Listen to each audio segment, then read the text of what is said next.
So first things first,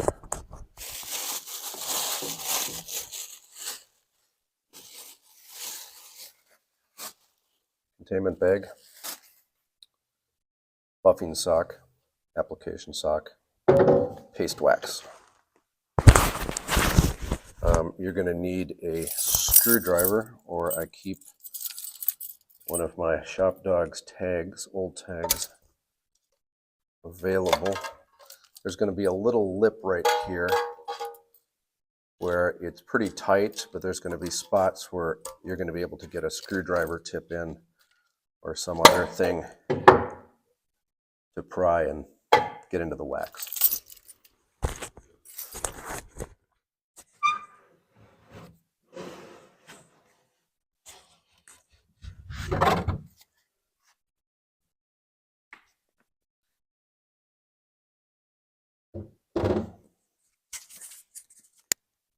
Okay, so there's going to be 3 wear points. There's going to be where the side of the drawer travels here. There's going to be this guide here, and there's going to be this here. I'm going to see, so I'm going to take some wax. I'm going to take my old sock here. I'm just going to smear that in there.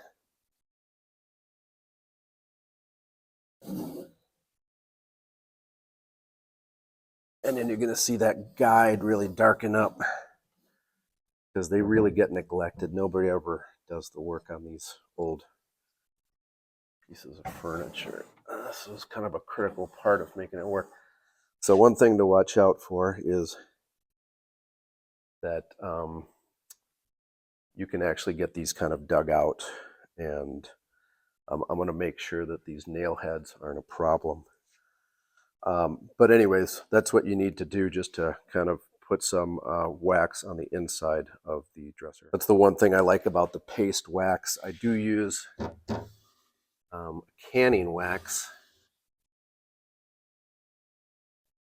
which is just a solid block of wax, but this is much easier to apply.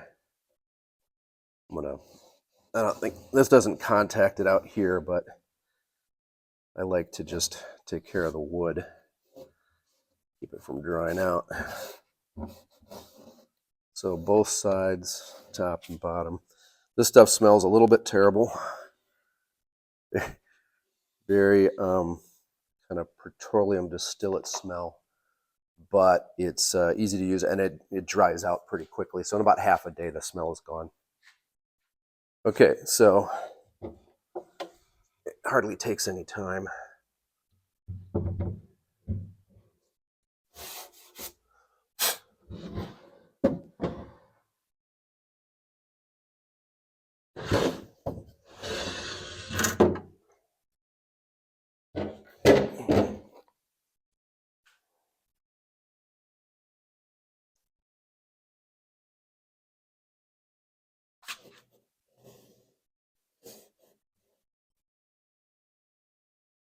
This is actually a really nice piece of wood. It looks almost like snake wood.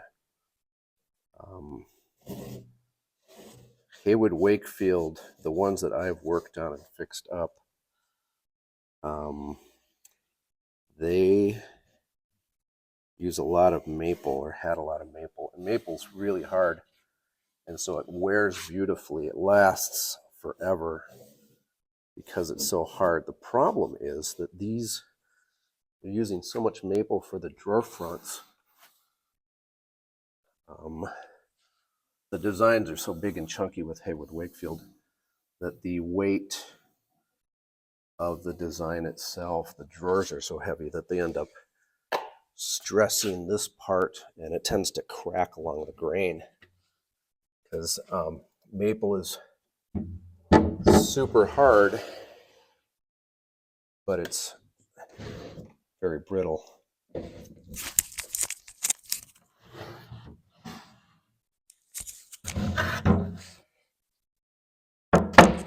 Once again, much smoother there. Much smoother on this second guy now. This one's so smooth it's falling out. There we go.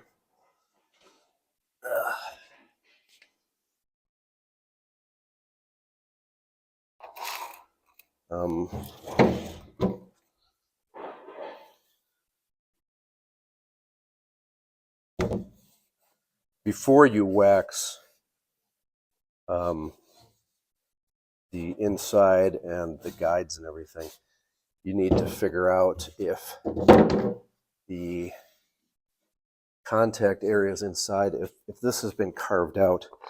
I think this might be maple, so it's holding up very well given the age of this dresser. But what you have to watch out for is if a lot of dressers use poplar, and the drawer will carve a trough, a little channel or track in there. And it'll be a problem for the shape, the way the dresser just travels. A little wax on that. Last one. Trust me, it's rough. This one's interesting. This one's interesting. They added a skirt. This is what I'm talking about. This is all solid maple. This is wood. This is pretty heavy. And then they added this extension on the front here to cover up this bottom part on the dresser. And I'm not sure what wood they used.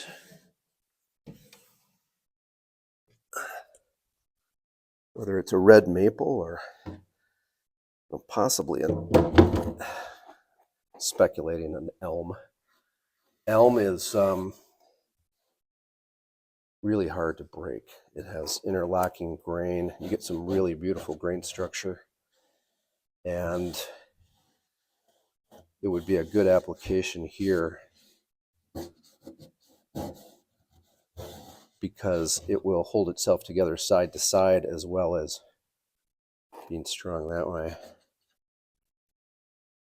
Okay, so anyways, wax application, quick and easy with the Johnsons for this style of dresser. Oh, that's heavy. Okay, so